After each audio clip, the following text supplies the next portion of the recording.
یہ کہتے ہیں کہ اگر کوئی عورت اپنے شوہر کے ساتھ بے وفائی کرے، مطلب یہ کہ کسی اور شخص سے وہ جسمانی تعلق قائم کرے اور شوہر کو پتہ چل جائے تو شوہر کیا کرے؟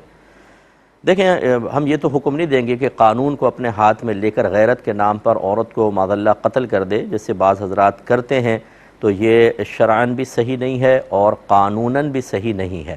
تو وہ یہ کر سکتا ہے کہ اگر خدا نخواستہ ایسے کسی معاملے پر مطلع ہو اور بالفرض اگر وہ یہ سمجھتا ہے کہ فرض کر لیں کہ زوجہ کے ساتھ بہت محبت ہے، یہ چھوٹے چھوٹے بچے ہیں اور عورت واقعی نادم ہے، شرمندہ ہے، تقاضائے نفسانی غالب آیا اور وہ حدود شرع کو پھلانگ گئی اور اب وہ واپس آنا چاہتی ہے، تو اگر یہ سمجھتا ہے کہ اس کو معاف کر دینے میں